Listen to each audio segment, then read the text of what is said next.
Buenos días a todos, mi nombre es Miriam Viezma, soy RT de Dermatología del Hospital Universitario Puerta del Mar. Hoy es día 16 de enero del año 2023, hace un buen día para ser invierno, y hoy vamos a repasar un poquito la clasificación ISVA de las anomalías vasculares.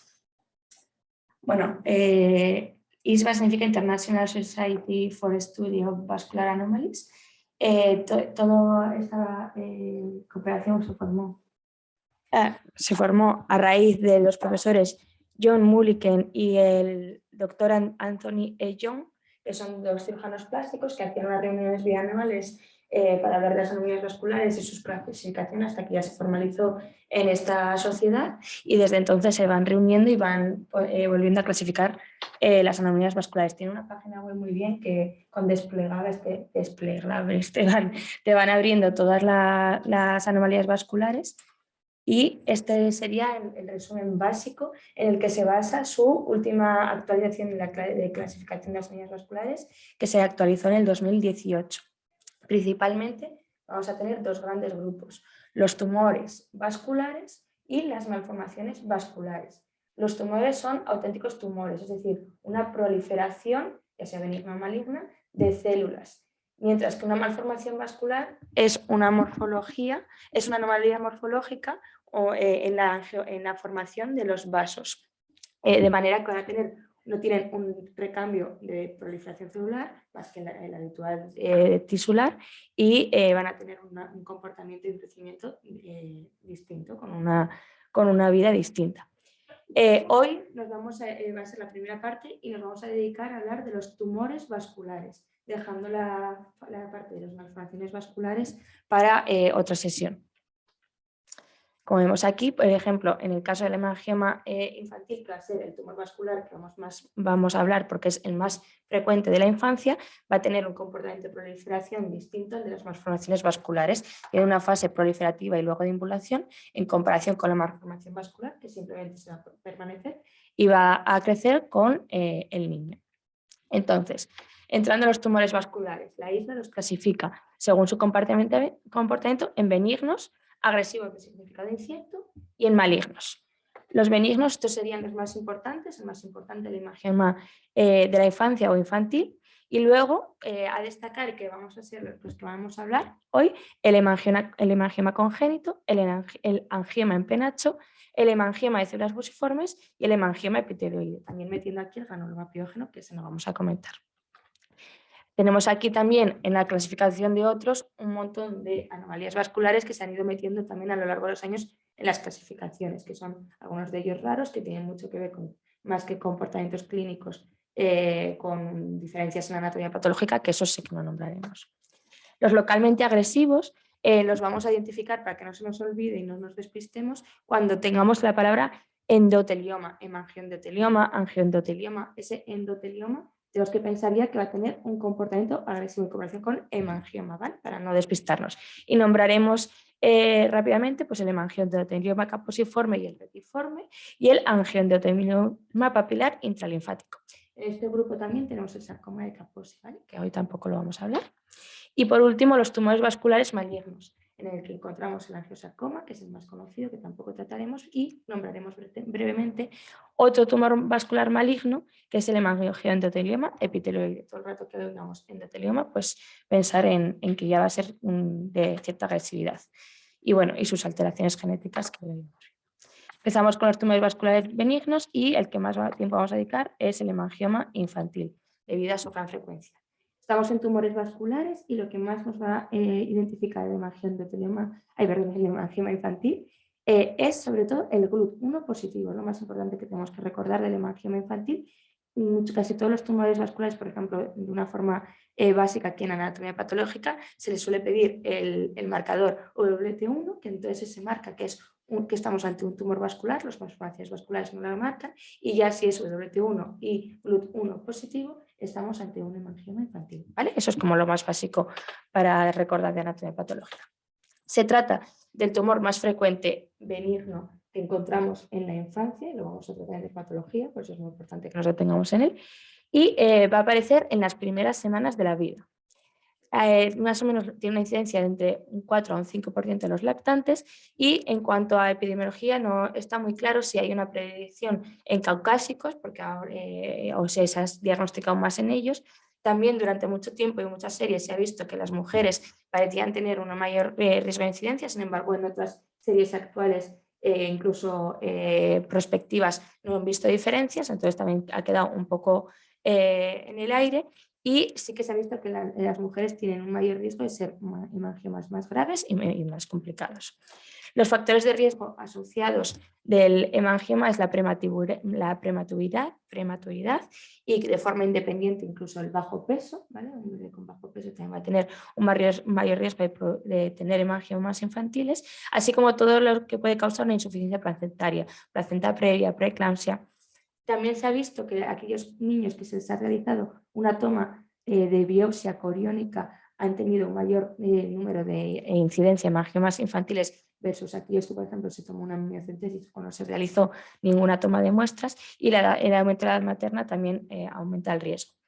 No hay unos genes sistémicos que provoquen un mayor aumento de hemangiomas familiares descritos. ¿Vale? La locación más frecuente puede ser en cualquier parte del cuerpo, incluida en piel y mucosas, pero casi siempre van a estar en el tronco. En la consulta de dermatología, la mayor parte de las veces van a ser derivados por afectar más bien a cabeza y cuello, entonces también serán los que más veamos. Y vamos a tener diferentes tipos, pueden ser más superficiales, más profundos o mixtos, y también según cómo afectan, focales, segmentarios o multifocales. Vamos a ir viendo. Lo más importante de todo es conocer cómo es el comportamiento del crecimiento del hemangioma.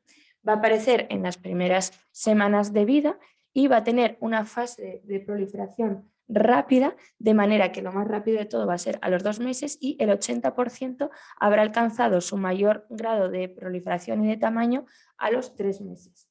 A partir de ahí se comienza una fase de proliferación tardía que va creciendo más lentamente, incluso luego llegando a meseta, para luego empezar una fase de involución que suele comenzar entre los 9 meses y el año, hasta que termina de involucionar entero el hemangioma. Más o menos a los 3 años ya casi todos han involucionado, y se piensa que a partir de los 4 años ya es raro que lo que quede entonces vaya a terminar de desaparecer. ¿Vale? Luego, una característica muy importante del hemangioma infantil es que en el momento que va apareciendo ya marca el terreno que va a afectar en ese momento, y de ahí va a crecer pues, más de forma nodular, etcétera, pero no hace un crecimiento centrífugo expansivo. ¿Vale? De manera que aquí, por ejemplo, vemos cómo desde el inicio ya vemos qué territorio va a marcar, va proliferando más, pero luego va evolucionando. La lesión precursora que solemos encontrar en los primeros días de vida o en las primeras semanas hasta que comience la fase proliferativa son unos halos blanquecinos o unas máculas pálidas sobre las que se asientan telangiectasias o unas máculas rosadas, como vemos aquí, como luego crece el hemangioma. Es normal que a veces por culpa de esta fase precursora podamos pensar en una malformación vascular en vez de en un hemangioma, y hay que esperar un poco en la evolución para poder verlo. Como vemos aquí una área pálida con telangiectasias o a veces como en forma de hematoma. Luego ya en la fase proliferativa vemos el aspecto característico. En el caso de los superficiales, que son los más frecuentes, tenemos esta superficie brillante, lobulada, de color rojo intenso como fresa, también antes se llamaba hemangioma en fresa, que a veces puede ser un poco más parcheada y otras veces puede ser más homogénea. Y también tenemos los profundos, que están más metidos en hipodermis, entonces puede que no veamos tanto ese componente de rojo intenso y más ser como una masa o un nódulo caliente, que muchas veces suelen ser de forma mixta, con una afectación también más superficial y debajo el nódulo, que nos puede dar la pista. Pero bueno, de normal no suele haber problemas en el diagnóstico, sino, y si tuviésemos dudas, con una resonancia o una ecografía llegaríamos al diagnóstico. Como hemos dicho, los más frecuentes son los superficiales, luego los mixtos y por último los profundos, y hasta un 25% de los casos van a ser multifocales, como ahora veremos. Aquí tenemos más ejemplos de hemangiomas profundos, donde bueno, pues podemos tener esa coloración un poco violácea que nos puede ayudar en el diagnóstico. Y luego ya en la fase involutiva vamos a perder ese rojo intenso para volverse en una púrpura más grisácea, que puede ir desapareciendo el color de forma más parcheada y teniendo ese aspecto que pueden dejar un material fibra adiposo residual, que eso se podrá corregir en un segundo tiempo. Normalmente, lo que hemos dicho, al año ya comienza la involución y a los 3 años el 30% habrá desaparecido del todo, y a partir de los 4 años el 90% ya ha tenido que desaparecer y lo que quede es difícil que se vaya.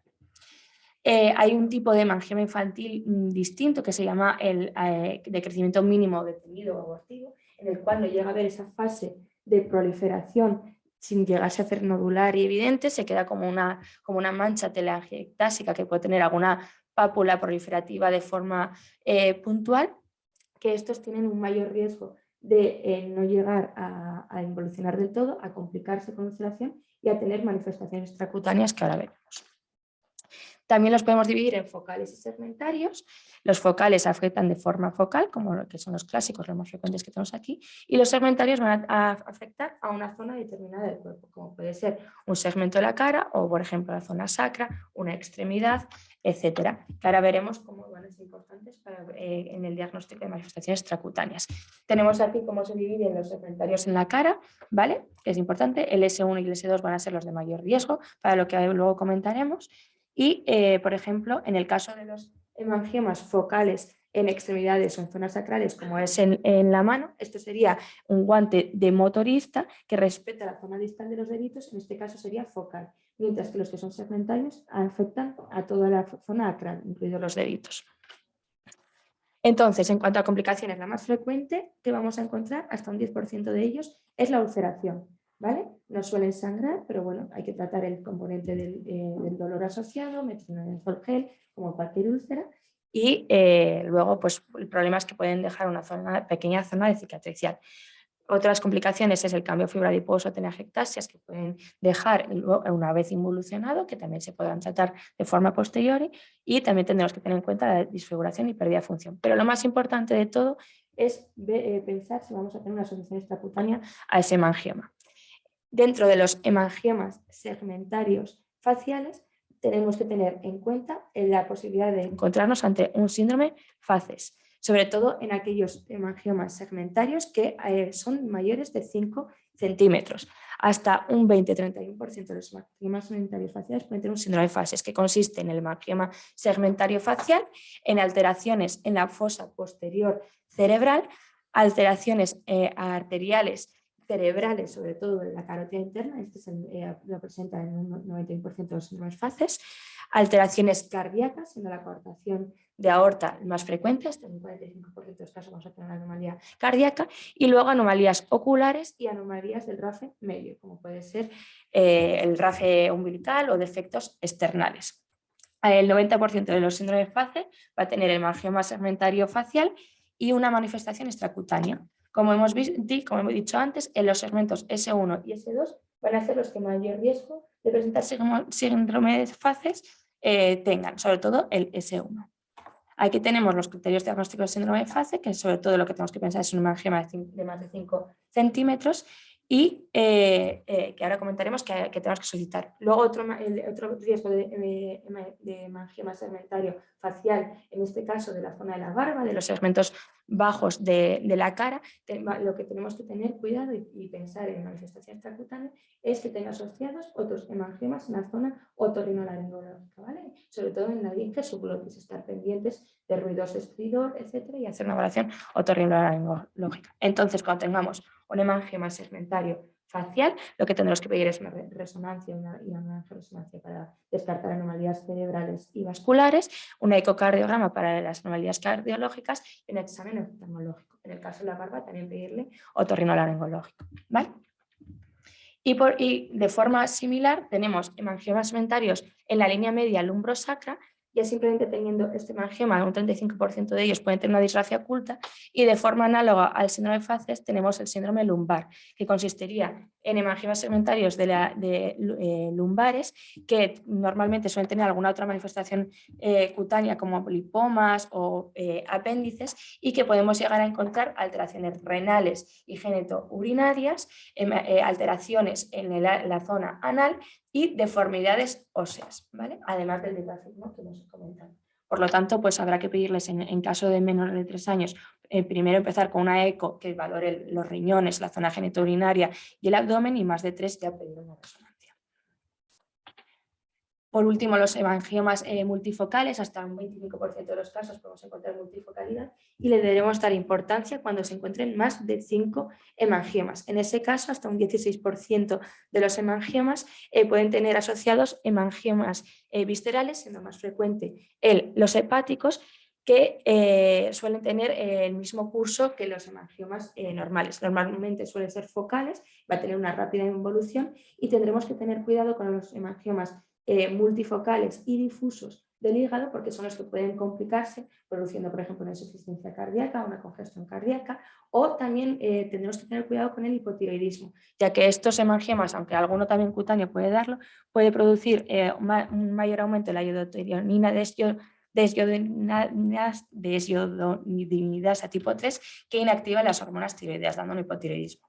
Aquí tenemos ya el resumen de qué hay que hacer en los múltiples en cuanto a son más de 5, una ecografía hepática, la imagen me va a ver la exploración otorrinolaringológica, y en los segmentarios faciales descartar el síndrome de faces, y en los lumbares el síndrome lumbar.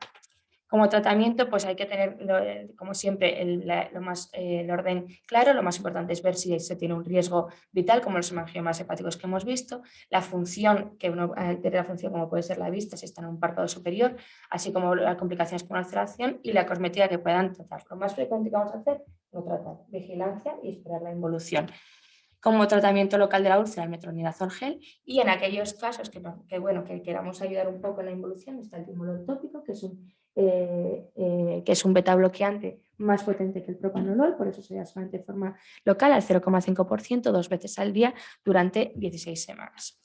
El propanolol oral es el que ha cambiado toda la terapéutica del hemangioma infantil desde que se descubrió que podía ayudar a su involución. Lo más importante antes de iniciar un propanolol tópico es hacer una historia clínica, comprobar si se trata de, por ejemplo, un segmentario facial. Vamos a tener que comprobar que no tenga alteraciones cardíacas y que no tenga alteraciones a niveles vasculares, ya que pues, una de las complicaciones que puede producir es la hipotensión y la bradicardia. También comprobar que no tenga problemas asmáticos por la broncoespasmo, y habrá que darlo con tomas con tomas alimentarias, ya que puede enmascarar síntomas como la hipoglucemia. Entonces, se empieza con 1 miligramo kilo al día. En la primera toma siempre hay que ver la frecuencia cardíaca y la tensión durante las 2 primeras horas cada hora, y así como cada vez que vayamos a aumentar la dosis, que el objetivo es llegar a 3 miligramos kilo, aumentándola de forma espaciada cada 7 días. Más o menos a los 6 meses, si no ha habido mayor proliferación, se puede suspender, o incluso se puede dejar hasta los 12 meses, que es donde menos riesgo de recibida van a tener. Se sabe que los profundos, si se suspende antes de los 9 meses, tiene más riesgo de volver a tener como un rebrote de proliferación. Y así como efectos adversos frecuentes que suelen encontrar los niños suelen ser las pesadillas, un poco de diarrea y frialdad cutánea, ¿vale? Aquí podemos ver ejemplos de cómo el propanolol enseguida, ya en las primeras tomas, el color rosado va a bajar mucho, ese color purpúrico. Los corticoides sistémicos intravisores y tópicos ahora están más de segunda línea terapéutica debido a los betabloqueantes, y otros tratamientos que se pueden asociar son inhibidores del mTOR, como el sirolimus o la rapamicina, la vincristina, y luego ya láser para tratar telangiectasias, cirugía, embolización transarterial, etc.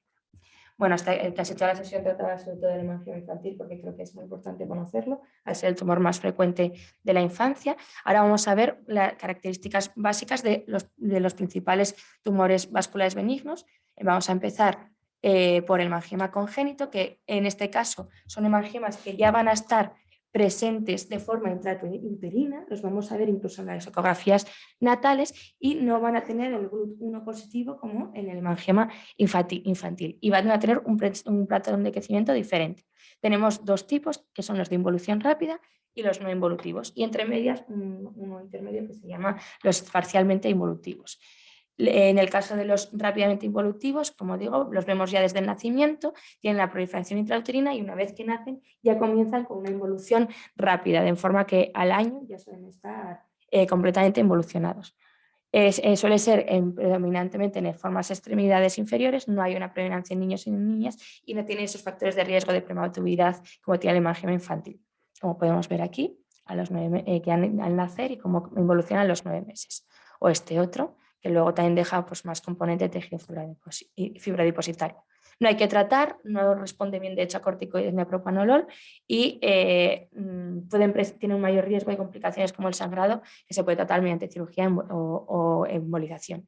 Y los no involutivos tienen este aspecto que suele ser más como unos nódulos pálidos con telangiectasias que no llegan a involucionar y suelen dejar lesiones residuales de por vida. Suelen ser dolorosos, ¿vale? Entonces aquí el único tratamiento también sería la cirugía.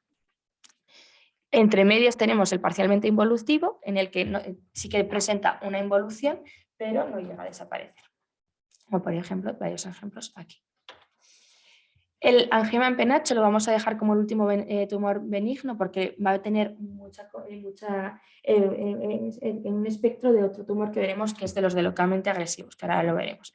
Vamos a ver el angioma de células fusiformes, que se trata de un tumor raro que suele aparecer en niños y en adultos jóvenes, igualmente frecuente en hombres y en mujeres, que durante mucho tiempo se pensó que era una malformación vascular porque casi siempre va a tener una malformación vascular asociada sobre la que van a aparecer primero como un nódulo único rojizo y luego ya van apareciendo otros nodulitos de forma multifocal. Ya se vio en anatomía patológica que ahí hay una proliferación y que se trata de un tumor benigno. Bueno, ya lo he nombrado todo. Normalmente se van a encontrar en la parte inferior y va a tener un progreso multifocal, como hemos dicho. Se trata de quitarlo, aunque suele tener una mayor número de recidiva por esa malformación arteriovenosa que suele estar asociada. El hemangioma epiteloide también va a ser otro tumor benigno, que en este caso son de adultos más jóvenes de edad mediana, son más mayores, también igualmente de forma igual en hombres y en mujeres, que durante mucho tiempo no se pensaba que se trataba de ser un tumor vascular en sí, porque se solía ver que solía estar de forma reactiva a traumatismos, pero luego se vio que sí, que hay una progresión de células de tipo epitelioide y que se trata de un tumor vascular. También vamos a encontrar muchas veces una fístula, una comunicación de alto flujo arteriovenosa que se piensa que puede ayudar a la aparición de estos tumores vasculares y antes también se llamaba hiperplasia angiolifoide con eosinofilia por el gran número de eosinófilos incluso en sangre periférica que puede llegar a aparecer. También otro día antes se metía en la enfermedad de Kumira porque podemos encontrar adenopatías locorregionales y bueno, pues son unas pápulas que luego pueden ser multifocales, que no son tan rojizas, que son más marronáceas, que al contrario del fusiforme los vamos a encontrar en cabeza y cuello, mientras que lo más en extremidades y estos pueden doler o pueden ser pulsátiles, etc. También el tratamiento va a ser la cirugía con alto riesgo de recidiva por esa malformación arteriovenosa asociada. Y ahora sí, el angioma en penacho que habíamos dejado para el último, lo hemos dejado para el último porque lo encontramos dentro también del espectro del hemangiondotelioma caposiforme. Este es un tumor de agresividad moderada. Se piensa que puede ser un poco lo mismo, pero cuando son más agresivos y más profundos, ser hemangiondotelioma caposiforme, y si son más superficiales y sin un comportamiento más agresivo, tratarse un angioma en penacho. Estos dos, lo que más les va a caracterizar va a ser que son los que van a producir el síndrome de Casa-Bach-Merritt, o lo que viene siendo el reclutamiento de plaquetas, con una trombocitopenia debido a un reclutamiento de plaquetas en ellos. Tienen una diferenciación linfática que se piensa que ha hecho que tiene una mayor predicción a poder atrapar esas plaquetas y producir el síndrome. de manera que cuando tengamos unos crecimientos grandes y brutos lo llamaremos hemangioma caposiforme, y cuando son más superficiales, angioma en penacho. Estos, a diferencia de hemangioma infantil, que antes se confundían como hemangiomas infantiles que producían Cassel-Almerrit hasta que se separó, van a tener un crecimiento que sí es centrífugo, que suelen ser estas máculas rosadas telangiectásicas que van creciendo de forma expandiéndose y bueno, a veces pueden involucionar o a veces se pueden quedar. Suelen aparecer en adultos y en niños y son, lo que hemos dicho, estas placas o manchas rojas con rojas moteadas, sobre todo en cuellos y en hombros. El tratamiento suele ser la cirugía, aunque suele recidir mucho, y aquí donde va a tener mucho papel son los inhibidores de mTOR, el sibutramol o la rapamicina, sobre todo cuando tengamos ese Cassel-Almerrit asociando a aspirina. Ahora sí, nombrando de forma también superficial y quedándonos con la idea importante, los agresivos de significado incierto. No tengo que decir mucho del hemangioma endotelioma caposiforme porque lo acabamos de ver que es del espectro del angioma en penacho, que aparece más en niños, que van a tener mayor número de Cassel-Almerrit en comparación con el angioma en penacho y sobre todo en los casos de los congénitos son más voluminosos y profundos y van a profundizar más. Van a tener también muchas veces frecuencia que nos podemos encontrar con equimosis y púrpura por este fenómeno y asociamos la vincristina y la rapamicina. Y los hemangiomas endotelioide retiforme y el angioendoteloma papilar intralinfático, que son dos tumores de agresividad intermedia muy raros, pero que hay muy poco descrito y muy pocas series publicadas, el hemangioma que muchas series se acaban diagnosticando por la anatomía patológica. Estos tienen ambos, tanto el retiforme como el intralinfático, en la anatomía patológica tienen unas células en tachuela. Sin embargo, el angioendoteloma papilar intralinfático también tiene diferenciación linfática y unas papilas características. El retiforme suelen ser en adultos jóvenes y el intralinfático en niños. No tienen una clínica específica más que de una masa exocítica y ambos pueden dar metástasis locorregionales ganglionares, si bien es verdad que suelen ser raros y suelen profundizar mucho de forma profunda y hay que tratarlos de forma quirúrgica. Y por último, los tumores vasculares malignos, que vamos a ver el hemangioendotelioma epitelioide, también muy raro. Antes se pensaba que era de una malignidad intermedia, pero sin embargo se veía que metastatizaba más que, por ejemplo, los otros dos que acabamos de ver. Y suele aparecer en adultos jóvenes, más jóvenes que el angiosarcoma. Se trata de una masa dolorosa en un tejido blando profundo, un 50% va a ser multifocal y el 30% van a presentar ya metástasis, casi siempre ganglionares, pero también pulmonares y huesos. Sin embargo, a pesar de tener metástasis, menos del 50% de los pacientes que tienen estas metástasis acaban muriendo con esta enfermedad. Por lo tanto, no son de un comportamiento muy agresivo. El tratamiento es cirugía sin añadir radioterapia ni terapia adyuvante debido a esa progresión no tan maligna. Y bueno, y aquí tenemos las alteraciones genéticas que podemos encontrar en ellos. Y hasta aquí la sesión por hoy, que pues mucha tela, los tumores vasculares y las malformaciones vasculares son tediosas y mejor poquito a poco. Muchas gracias.